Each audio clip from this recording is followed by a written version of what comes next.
नमस्कार, स्वागत है आपका। खबरें भी तक देख रहे हैं आप। मैं आपके साथ मुमताज खान। मैं हाजिर हूं हमेशा की तरह अपनी बेहद खास पेशकश लेकर आपके दरमियान, जिसका नाम है खबर की तह तक। अपने इस कार्यक्रम के जरिए हमारी कोशिश है कि हम हर उस अहम खबर की तह तक पहुंचे जो सीधे आम आदमी के सरोकार से जुड़ी है, और इसमें हमारी मदद करते हैं हमारे ब्यूरो हेड्स और हमारे तमाम साथी। तो चलिए बगैर कोई वक्त जाए किए शुरुआत करते हैं अपने आज के खास कार्यक्रम की। और सबसे पहले रुक करेंगे हिमाचल प्रदेश का। आपको बता दें कि हिमाचल में प्रसिद्ध पर्यटन स्थल कुफरी में घोड़ा संचालकों को तगड़ा झटका लगा है। अब 217 घोड़े ही चलने के नोटिस पर कारोबारियों में हड़कंप मचा है। एनजीटी के 25 मई और 12 जुलाई के आदेशों की अनुपालना करते हुए ये नोटिस लगाया गया है। डीएफओटीओ के कुफरी में नोटिस लगाने से घोड़ा संचालकों में हड़कंप मचा है। कुफरी में 1000 से ज्यादा घोड़ा संचालक कारोबार करते हैं। शिमला से करीब 14 किलोमीटर की दूरी पर प्रमुख पर्यटन स्थल कुफरी है, और यहां आने वाले पर्यटक कुफरी की खूबसूरत वादियों में घुड़सवारी का मजा लेते हैं। लेकिन अब ये 217 घोड़े ही चलाए जाने का नोटिस चस्पा होने के बाद घोड़ा कारोबारियों में मायूसी। कुफरी की महासू पीक तक पहुंचाने के लिए घोड़े का सहारा लिया जाता है। जहां एक तरफ पर्यटकों के लिए रोमांच भरा सफर होता है, वहीं स्थानीय लोगों के लिए ये रोजगार का एक बड़ा जरिया है। मौजूदा वक्त में यहाँ 1029 घोड़े रजिस्टर्ड हैं और इसे 12 पंचायत के लोगों का घर चलता है। लेकिन अब ये नोटिस लगने के बाद घोड़ा संचालकों में हड़कंप है, मायूस हो चुके हैं। बता दें आपको कि हाल ही में वन विभाग ने कुफरी में एक नोटिस चस्पा किया है। इस नोटिस में नेशनल ग्रीन ट्रिब्यूनल के आदेशों को लागू करने की बात कही गई है। नोटिस में लिखा गया है, राष्ट्रीय हरित न्याय प्राधिकरण की तरफ से मूल आवेदन संख्या 187/2023 के अनुरूप 25 मई 2023 और 12 जुलाई 2023 को पर्यटन के लिए घोड़े के संबंध में आदेश जारी करते हुए कुफरी यानी महासू वन क्षेत्र में तकनीकी रिपोर्ट के आधार पर 217 घोड़े की क्षमता तय की गई।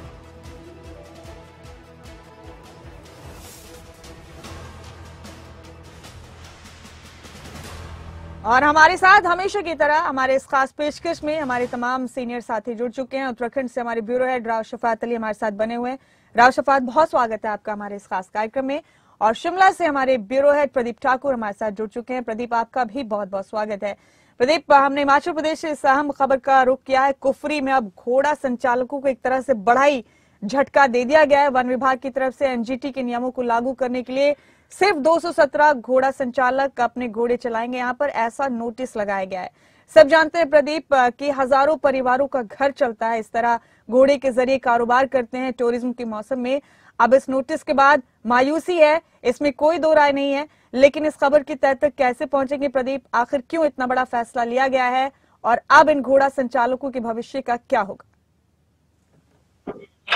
बिल्कुल, देखिए मुमताज, जो नेशनल ग्रीन ट्रिब्यूनल है उसकी तरफ से ये आदेश पारित किया गया था और उसमें ये कहा गया था कि जो कुफरी है यहाँ पर जो घोड़ों का संचालन होता है, कुफरी से लेकर महासू पीक तक घुड़सवारी लोग करते हैं और जो बाहर से पर्यटक आते हैं, तो उनका मानना ये था कि यहाँ पर बड़ी संख्या में जो घोड़ा संचालक हैं और ऐसे में इसका नुकसान पर्यावरण को हो रहा है।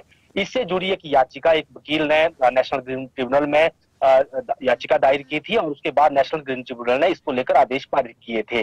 और ये जो अलग अलग समय में 25 मई और 12 जुलाई को ये आदेश हुए हैं और उसके बाद एक टेक्निकल कमेटी बनाई गई थी और उसमें कहा गया था कि आप इन घोड़ों की संख्या को नियंत्रित कीजिए, यानी 1000 से ज्यादा पंजीकृत घोड़ा संचालक पर है तो उसको नियंत्रित किया जाए ताकि वहां पर पर्यावरण जो है वो खराब हो। ये तर्क किया गया कि उनकी लीड से प्रदूषण वहां पर फैल रहा है, पर्यावरण प्रदूषण हो रहा है और उसके साथ साथ जो इको सिस्टम है इतने ज्यादा घोड़े वहां पर नहीं चल सकते हैं। लेकिन क्योंकि वो पर्यटन स्थल है और वहां जो आसपास के लोग हैं उनकी रोजी रोटी का जरिया ही घोड़ों का संचालन है, वहां पर दुकानें लगती हैं और तमाम चीजें हैं यहाँ पर पर्यटक आते हैं। खासतौर पर जब सवारी होती है, वाहन जो है नहीं, तो घोड़ों का भी उस वक्त इस्तेमाल किया जाता है। तो लेकिन अब नेशनल ग्रीन ने आदेश दिया है और उसके बाद जो डीएफओ है यहाँ के, उनकी तरफ से एक नोटिस लगाया गया है और कहा गया है घोड़ा संचालकों को कि आप ये तय कीजिए कि वो कौन 217 घोड़ा संचालक होंगे जिनके घोड़े यहाँ चलेंगे। तो ये एक मुश्किल भरा काम है, ऐसे में सबको अपनी रोजी रोटी की चिंता रहती है। रोजी रोटी का संकट तो खड़ा हो ही गया है घोड़ा संचालकों के सामने। अब पर्यटकों को भी जाहिर सी बात है इसके बाद परेशानी आने तय है, क्योंकि तादाद कम हो जाएगी घोड़ों की और ऐसे में पर्यटक नहीं लुत्फ ले पाएंगे टूरिज्म का। कुफरी है और कुफरी से लेकर महासू पीक तो घुड़सवारी करके ही लोग वहां से जाते हैं और ऐसे में संचालकों की जो रोजी रोटी का जरिया है, तो पर्यटकों के लिए भी वो अपने आप में सुकून देने वाला है जब वो घोड़ों के जरिए महासूर पीक तक पहुंचते हैं। लेकिन अब क्योंकि नेशनल पीक ट्रिब्यूनल जो अपने आप एक कोर्ट है, उसकी तरफ से आदेश ये जारी किया गया है, तो इसको लेकर अब राज्य सरकार की तरफ से जरूर कुछ प्रयास हुए हैं। पिछले कल भी जो कैबिनेट मंत्री अरुण सिंह है, उन्होंने वन विभाग के अधिकारियों के साथ और डीसी शिमला है कानूनी में कानूनी भी अनुपालना हो और लोगों की समझता आने वाले जी। शुक्रिया प्रदीप आपका इस अहम खबर की तह तक पहुंचने के लिए, बहुत बहुत शुक्रिया आपका। और इस बीच अब हम रुख उत्तराखंड का करेंगे। राज्य आंदोलनकारियों के लिए बड़ी खबर है, 10% क्षैतिज आरक्षण को लेकर प्रवर समिति की आखिरी बैठक खत्म हो गई। राज्य आंदोलनकारियों के आरक्षण का ड्राफ्ट तैयार है और जल्द ही विधानसभा अध्यक्ष को प्रवर समिति रिपोर्ट सौंप देगी, ड्राफ्ट सौंप देगी। विधानसभा की प्रवर समिति ने चौथी बैठक के बाद संशोधित ड्राफ्ट तैयार कर लिया है। राव शफात अली हमारे ब्यूरो हेड देहरादून से हमारे साथ बने हुए हैं। राव शफात, प्रवर समिति की चौथी बैठक खत्म हो गई है, फाइनल ड्राफ्ट तैयार हो गया है, अमेंडमेंट्स के बाद जल्द इसे स्पीकर को सौंप दिया जाएगा। राज्य आंदोलनकारियों के लिए कितनी अहम है ये खबर, जरा तफसील से बताइए। 10% क्षैतिज आरक्षण के बारे में भी हमारे दर्शकों को तफसील से बताइए। मुमताज, देखिए, बड़ी राहत वाली खबर है उन राज्य आंदोलनकारियों के लिए जो आंदोलन कर रहे थे इस मुद्दे को लेकर के, अपने हक को लेकर के। और थोड़ा सा अगर पिछले इतिहास पर नजर डालें तो तिवारी सरकार में, तत्कालीन तिवारी सरकार थी, तो उस वक्त तो ये लाभ मिला करता था। जो राज्य आंदोलनकारी थे उनके परिवार को 10% सरकारी नौकरियों में क्षैतिज आरक्षण की व्यवस्था थी। लेकिन जब सत्ता परिवर्तन हुआ और याचिका डाली गई हाईकोर्ट में, तो इस पर रोक लग चुकी थी। उसके बाद फिर राज्य आंदोलनकारियों ने एक लंबी लड़ाई लड़ी अपने हक को पाने के लिए, और 10% क्षैतिज आरक्षण को पाने के लिए कई आंदोलन भी हुए। लेकिन धामी सरकार ने यह तोहफा दिया और एक जो बिल था वो विधानसभा के सत्र में, मानसून सत्र में पेश किया गया। लेकिन उसमें कुछ खामियां थी मुमताज, और धामी सरकार ये चाहती थी कि किसी भी तरह की कोई कानूनी अड़चन ना हो। जो राज्य आंदोलनकारी है या उनके परिवार वाले हैं, उनको पूरा ये लाभ मिले। तो इसी को लेकर के जो बिल है वो संशोधित किया गया था और उसे एक प्रवर समिति के हवाले किया गया, प्रवर समिति को सौंपा गया। प्रेमचंद अग्रवाल इसके अध्यक्ष रहे और इसमें सत्ता पक्ष विपक्ष के तमाम जो विधायक थे वो भी सदस्य के रूप में काम कर रहे थे। और इस बिल को संशोधित करने के लिए हालांकि थोड़ा सा वक्त लगा, 4 सीटिंग इसमें हुई और 4 बैठकों के बाद जो बीता शुक्रवार है, इसमें फाइनली इस ड्राफ्ट को तैयार कर लिया गया है। इस ड्राफ्ट में ये दावा किया जा रहा है, हालांकि देखिए खुलासा तो नहीं किया क्योंकि बिल जब सदन के पटल पर पेश होगा तभी पूर्ण रूप से पता चलेगा। लेकिन सूत्रों के हवाले से खबर है कि राज्य सरकार चाहती है कि इसका जो लाभ है वो राज्य आंदोलनकारियों को, उनके परिवार के आश्रितों को ज्यादा से ज्यादा मिले। इस दायरे में ज्यादा से ज्यादा जो राज्य आंदोलनकारी हैं और उनके आश्रित हैं वो आए। तो इस बिल को फाइनली तैयार कर लिया गया है, इस ड्राफ्ट को, और अब हो सकता है कि एक विशेष सत्र बुलाया जाए। हालांकि देखिए ड्राफ्ट तैयार किया गया, लेकिन अभी इसको विधानसभा अध्यक्षा को सौंपा जाएगा और विधानसभा अध्यक्षा के विवेक अनुसार हो सकता है कि कोई एक विशेष सत्र बुलाया जाए या फिर किसी और सत्र में इसको रखा जाए। तो अभी ये ड्राफ्ट तैयार हो चुका है और ये खुशखबरी है उन राज्य आंदोलनकारियों के लिए जो लंबे समय से अपने हक की इस लड़ाई को लड़ रहे थे। जी। राव शफात, प्रवर समिति के अध्यक्ष प्रेमचंद अग्रवाल ने दावा किया है कि जो संशोधित ड्राफ्ट तैयार किया गया है इसमें तमाम हकों का, तमाम हितों का ख्याल रखा गया है राज्य आंदोलनकारियों के, और जितने भी विधानसभा सदस्य अलग अलग पार्टियों के इसमें शामिल हैं। मुझे लगता है कि अब इस अमेंडेड बिल के ड्राफ्ट के बाद सब मुतमईन है कि अब कम से कम इस ड्राफ्ट में कोई कमी नहीं होगी। हाँ मुमताज, क्योंकि प्रवर समिति जो थी इसमें सत्ता पक्ष विपक्ष की, जैसा मैंने भी बताया कि विधायक थे, इसमें भाजपा के विधायक थे, इसमें बसपा के विधायक थे, इसमें कांग्रेस के विधायक थे। तो सभी ने बैठ करके जो अलग अलग पहलू है, कानूनी तौर पर जो पहलू है उन पर विचार किया गया, कोई लाभ से न छूटे उस पर विचार किया गया। लेकिन अभी बिल आने के बाद ही सही प्रारूप पता चलेगा कि आखिर जो सही इसमें अमेंडमेंट हुआ है, संशोधन हुआ है, वो कितना हुआ है, किस हद तक हुआ है, कितना लाभ राज्य आंदोलनकारियों को इसका मिलेगा। लेकिन इतना जरूर है कि एक लंबे समय की जो लड़ाई थी उस पर थोड़ा सी राहत वाली खबर है कि ये बिल अब तैयार हो चुका है। दूसरा, विपक्ष ने पहले बहुत सारे सवाल उठाए थे जब ये बिल पेश किया गया था, बहुत सारे सवालों के चलते ही इसको संशोधन के लिए भेजा गया था। और बाहर से पूर्व मुख्यमंत्री हरीश रावत ने सवाल उठाए थे कि कहीं ऐसा तो नहीं कि जो राज्य आंदोलनकारी इस वक्त राज्य से पलायन कर चुके एनसीआर क्षेत्रों में रह रहे हैं, कहीं ऐसा तो नहीं कि राज्य सरकार उनको छोड़ दे, उनको लाभ ना मिले। दूसरा, 6 दिन से ज्यादा जो जेल में रहे, जब राज्य की लड़ाई चल रही थी उस वक्त राज्य को हासिल करने की, जी। या उनके परिवार के लोग जो जेल में रहे, या फिर उनको चोट आई तो उनको भी इसमें शामिल किया जाए। तो बहुत सारे ऐसे पहलू थे, ऐसे मुद्दे थे जो विपक्ष भी चाहते थे कि उन राज्य आंदोलनकारियों को इसका ज्यादा से ज्यादा लाभ मिले। हालांकि बिल आने के बाद जब सदन के पटल पर यह रखा जाएगा, उसके बाद प्रतिक्रिया जानेंगे कि किस तरह से बिल्कुल अमल में किस तरह आता है ये ड्राफ्ट, ये देखने वाली बात होगी। राव शफात, आप बने रहे हमारे साथ। एक और अहम खबर का रुख उत्तराखंड से करेंगे। बता दें अपने दर्शकों को कि बसपा विधायक के निधन के बाद मंगलौर विधानसभा सीट पर अब सबकी नजर है। बसपा के विधायक सरवत करीम अंसारी के इंतकाल के बाद ये सीट खाली हुई। उपचुनाव में अभी कई महीने का वक्त लग सकता है और बीजेपी के पूर्व विधायक राजा प्रणव सिंह ने उपचुनाव लड़ने की इच्छा जताई है। पार्टी जिम्मेदारी देगी तो मंगलौर विधानसभा से उपचुनाव लड़ेंगे, ऐसा कहना है उनका। इस सीट पर मुसलमानों का दिल भी जीतेंगे और चुनाव भी जीतेंगे। बता दें आपको कि मंगलौर विधानसभा सीट पर अभी से सियासी हलचल बढ़ने लगी है। इस विधानसभा में बसपा से 2 बार विधायक रहे थे स्वर्गीय सरवत करीम अंसारी। हमारे ब्यूरो हेड राव शफात हमारे साथ बने हुए हैं। राव शफात, मंगलौर विधानसभा सीट पर जाहिर है सबकी नजर है, हालांकि उपचुनाव में अभी वक्त है, लेकिन सरवत करीम अंसारी जो बसपा के विधायक थे, यहां से उनके इंतकाल के बाद अब सियासी सरगर्मियां इस सीट पर बढ़ने लगी हैं। इस सीट के इक्वेशन को कैसे समझेंगे, राजनीतिक समीकरण क्या कहते हैं राव शफात?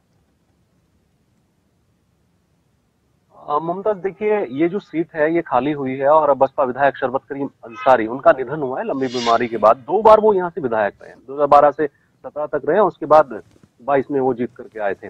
और ये जो सीट है बहुत महत्वपूर्ण है, लेकिन इस सीट पर बीजेपी और कांग्रेस का हमेशा से कब्जा रहा है। 2 बार यहाँ से काजी निजामुद्दीन जो है कांग्रेस के विधायक रहे और 2 बार बसपा के शरबत करीम अंसारी विधायक रहे हैं। शरबत करीम अंसारी का अब निधन हो चुका है। हालांकि देखिए, अभी एक लंबा वक्त लगेगा, 4 से 6 माह का वक्त इसमें लग सकता है, लेकिन लोकसभा के चुनाव से पहले पहले इस सीट पर उपचुनाव होने की संभावनाएं हैं। और यही वजह है कि जो बड़े दिग्गज हैं वो इस पर नजर बनाए हुए हैं, इस सीट पर नजर बनाए हुए हैं कि आखिर कौन सा वो चेहरा होगा। और इसी चेहरे में राजा प्रणव सिंह, जो पहले अपना नाम लिखा करते थे कुंवर प्रणव सिंह चैंपियन, इस नाम से वो मशहूर थे, बाद में उन्होंने अपने नाम को थोड़ा सा बदलाव किया था। तो राजा प्रणव सिंह भाजपा के नेता रहे हैं और 4 बार खानपुर विधानसभा से वो विधायक रहे हैं। लेकिन इस बार के जो विधानसभा चुनाव हुए थे 22 के, उसमें उनकी पत्नी चुनाव लड़ी थी और वो हार गई थी। और पूर्व विधायक जो अब हैं वो चाहते हैं कि इस सीट से, अगर पार्टी चाहेगी उनको, तो इस सीट से वो चुनाव लड़ेंगे। और ये मुमताज, क्योंकि मुस्लिम बाहुल्य क्षेत्र माना जाता है, 60,000 से ज्यादा यहाँ मुस्लिम वोटर्स हैं, तो इस पर भी उनसे सवाल पूछा गया। तो प्रणव सिंह ने कहा कि वो मुस्लिमों का दिल भी जीतेंगे और वो इस सीट को भी जीतेंगे। हालांकि देखिए, वक्त लगेगा अभी, लेकिन इस सीट पर हो सकता है कि दूसरे भाजपा के नेताओं की नजर हो। और दूसरा ये कि जो शरबत करीम अंसारी हैं, उनके परिवार से हो सकता है कि बसपा किसी को टिकट दे। तो ये सीट बहुत ही ट्रायंगल तरीके से होने वाली है जब इस पर चुनाव होगा, और दिलचस्प चुनाव होगा। हालांकि देखिए, वक्त लगेगा अभी, जैसा मैंने जिक्र किया। इसके बाद काजी निजामुद्दीन क्योंकि हार चुके थे इस सीट पर, जब मुकाबला हुआ था 2022 में, शरबत करीम अंसारी जीते थे और काजी निजामुद्दीन कांग्रेस के एक बड़े नेता माने जाते हैं, उत्तराखंड में बड़ा वजूद माना जाता है, मुस्लिम लीडर है, तो वो इससे हार चुके थे। तो उनका भी, उनके परिवार से, या वो इस सीट पर चुनाव लड़े, तो ये सीट आने वाले वक्त में एक चुनौतीपूर्ण सीट हो सकती है सभी पार्टियों के लिए, वो बीजेपी के लिए भी, कांग्रेस के लिए भी और बसपा के लिए भी। क्योंकि बसपा और कांग्रेस का एक गढ़ माना जाता है और कहा जाता है कि यहाँ बीजेपी कभी जीत दर्ज नहीं करा पाई है। और बीजेपी क्योंकि सत्ता में है, 2री बार सत्ता में लौटी है, तो इसलिए बहुत महत्वपूर्ण हो जाता है। लेकिन अभी सिर्फ चर्चाएं हैं, और चर्चाओं में ये कुछ नाम है जिनका मैंने अभी जिक्र किया कि इस चुनाव में, जो उपचुनाव होंगे, इस पर कौन कौन पार्टिसिपेट कर सकता है, किस किस को कहां से टिकट मिल सकता है इस सेट से। तो ये तमाम जो है अभी राजनीतिक सियासी चर्चाएं हैं। जी, शुक्रिया राव शफात, आपका इस अहम खबर की तह तक पहुंचने के लिए आपका बहुत बहुत शुक्रिया। और अब हम रुख करेंगे पंजाब का। पंजाब सरकार वर्सेस गवर्नर मामले की सुनवाई 6 तारीख तक टल गई है। सुप्रीम कोर्ट में दायर याचिका पर सुनवाई टल गई है। 2 मनी बिल मंजूर होने पर सेशन बुलाने की तैयारी में सरकार, मुख्यमंत्री भगवंत मान की अगुवाई वाली सरकार ने याचिका दायर की थी।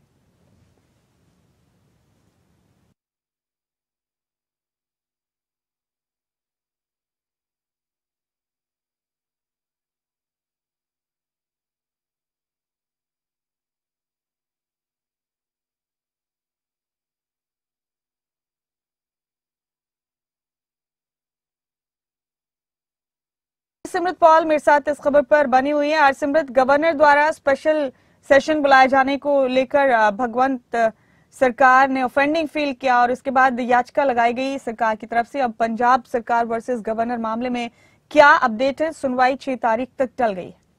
जी बिल्कुल, आपको बता दें कि जब फरवरी में बजट सेशन हुआ था तो उसको उठाया नहीं गया था। उसकी कंटिन्यूटी रखते हुए अब तक 3 और सेशन जो है वो मान सरकार बुला चुकी है, जिन्हें कि गवर्नर ने अवैध करार दिया था और इसके बीच जो भी बिल वहां पर मंजूर किए गए थे उन सभी को गैर संवैधानिक बताया था।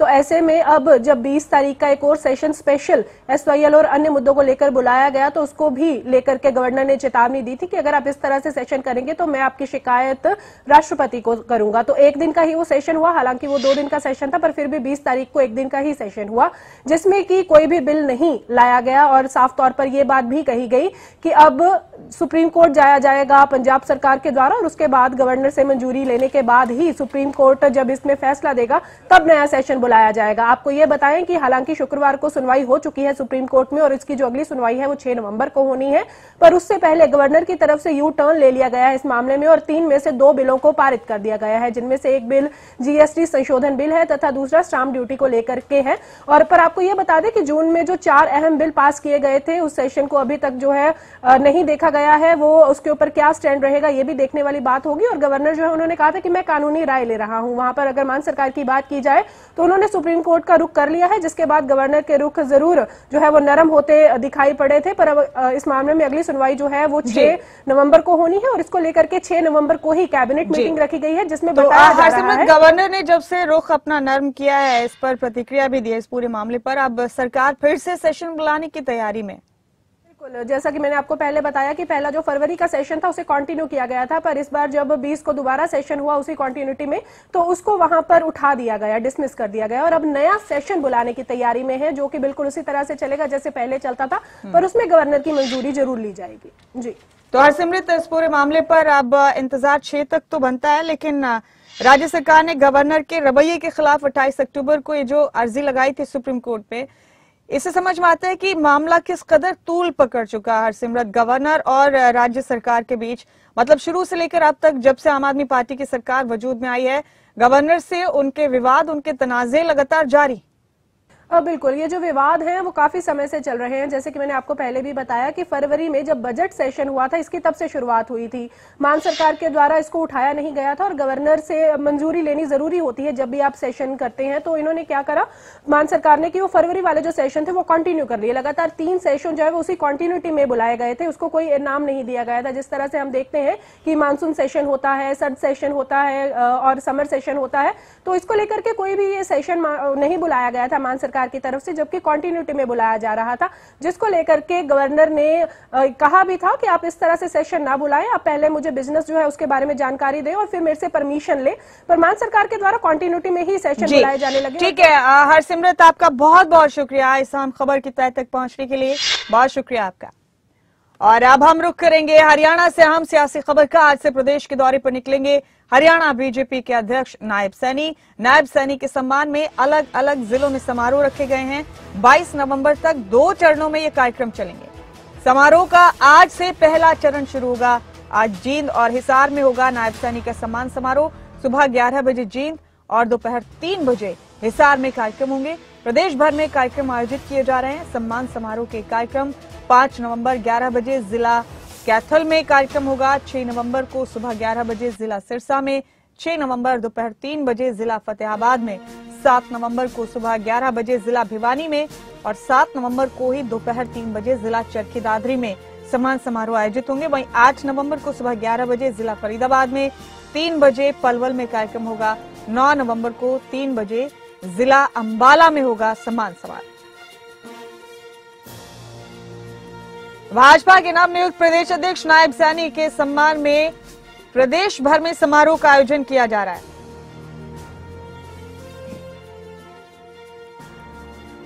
हमारे स्टेट हेड जितेंद्र चौधरी हमारे साथ इस खबर पर बने हुए हैं।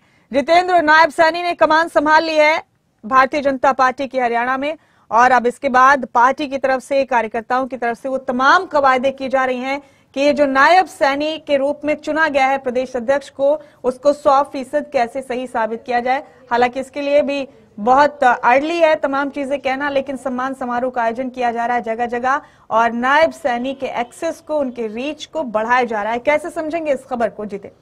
देखिए, बिल्कुल नवनियुक्त प्रदेश अध्यक्ष भारतीय जनता पार्टी की तरफ से नायब सैनी को बनाया गया है और नायब सैनी आज जींद से जो है सम्मान समारोह जो है उनके अंदर शिरकत करना शुरू कर देंगे। ठीक इसी प्रकार से 22 नवंबर तक जो कार्यक्रम है वो जारी रहने वाले हैं और खासतौर से इन कार्यक्रमों के अंदर जहां कार्यकर्ताओं की नब्ज टटोलने का काम किया जाएगा, क्योंकि प्रदेश के जो प्रभारी हैं विप्लव देव, उनकी तरफ से कुछ पदाधिकारियों के साथ बैठ करके इस पूरी रूपरेखा को तैयार किया गया है, जिसके अंदर 2 चरण रखे जाएंगे और 2 चरण में प्रदेश के तमाम जिलों के अंदर जाकर के नायब सैनी जहां कार्यकर्ताओं से मुलाकात करते हुए नजर आएंगे, तो वहीं औपचारिक तौर पर उनका अभिनंदन, स्वागत और सम्मान के कार्यक्रम भी रहने वाले हैं, जिससे कहीं ना कहीं एक माहौल बनाने का प्रयास जो है वो संगठन के स्तर पर किया जाएगा। क्योंकि भाजपा के जो पूर्व प्रदेश अध्यक्ष थे ओम प्रकाश धनखड़, उनकी तरफ से एक बड़े संगठन को खड़ा किया गया था प्रदेश के अंदर। पन्ना प्रमुख से लेकर के ब्लॉक जिला स्तर का जो संगठन है वो यहाँ पर खड़ा किया गया था और